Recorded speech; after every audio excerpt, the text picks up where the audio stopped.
They mean really well. I just really think it's foolish a lot of the time. So, liturgical dancing. That's the real question. All right, I mean, let's stay golly, focused. there's my answer though. They mean really well. I just think it's foolish most of the time. That's about right.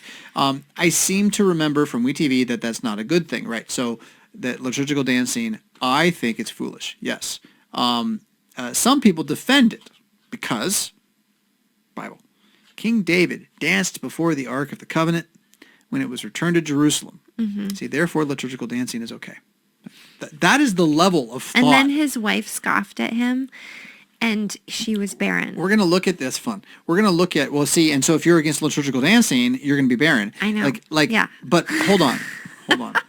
I really want us to all take a slow moment, take a deep breath. Consider writing down what I'm going to say next, not because what I'm going to say is so important, but because you thinking about slowing down will benefit your thinking, okay? Mm-hmm. The level of thought. So we have liturgical dance in my church. Oh, interesting. Like, is that good? Well, David danced. Yeah.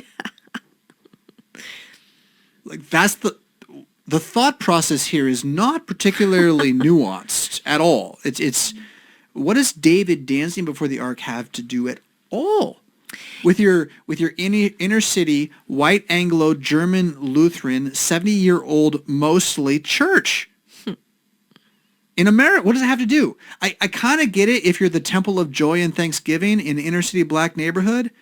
I kind of see like it's authentic to you. Mm-hmm. Yeah. Okay.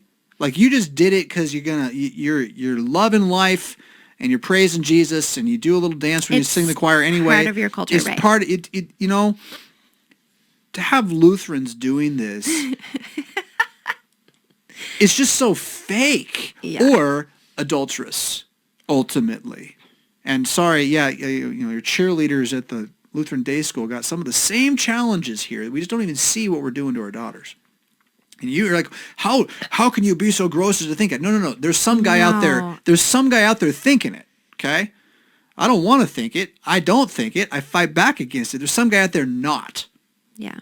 Okay, and in that crowd of people, right, even at church, there's that. That's a side to this. Okay, again, my issues with it being a complete lack of authenticity, and that you're going to then go say, but David danced, as if that gives you some integrity in the argument, shows you how little integrity you have in the argument.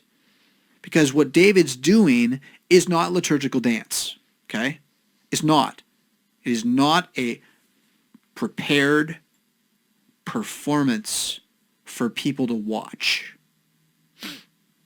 okay? So my answer to this, she's going to get to, is dancing okay? Now, let's really distinguish here that there is a difference between I'm going to dance and I'm going to dance for you. Mm-hmm. Okay? Yeah, John the Baptist's head ended up on a platter because of a prepared dance. So, we're coming back. Let's get the rest of the question. King David danced before the Ark of the Covenant, which did seem to be a good thing, since Saul's daughter is rebuked for despising her husband for it. It's a descriptive text, but I do wonder, did Israel or ancient cultures have sacred dancing that we just can't or shouldn't pull off anymore? Pagan cultures got all over the place still. What's the difference here? To hear your thoughts on this would be great. The grace of Jesus be with you and your family. Here it is. Wearing a linen ephod, David was dancing before the Lord with all his might, while he and all Israel were bringing up the ark of Jesus with shouts and sounds of triumph. And they're just dancing with all his might, okay? And he's got, his cloak, his robe down, and what's going to happen is his wife, she is going to look out, she's going to see his knees. Yeah? So verse 16, as the ark of Jesus was entering the city of David, Michal, daughter of Saul, watched from a window. When she saw King David leaping and dancing before the Lord, she despised him in her heart. I mean, the idea here is that this is not elderly, kingly behavior, what he was doing. Right? It's not civilizational enough. But now, what I want to emphasize, though, is when David is dancing before the ark of Jesus, is this choreographed? And the answer is no. Okay? So what David is doing when he's dancing before the ark is he is letting out his exuberance over the fact that this box is coming to rest at the city of David. Mm-hmm. And he can't help himself, but he hears all the noise, and he's doing a war dance. He's stamping his feet and bouncing around. There's no this isn't a some sort of choreographed Swan Lake moment. This is a king who looks like he's a little mad. Mm-hmm. And you're going to say, therefore, we can choreograph liturgical dance for our 12-year-olds in front of the divine service. You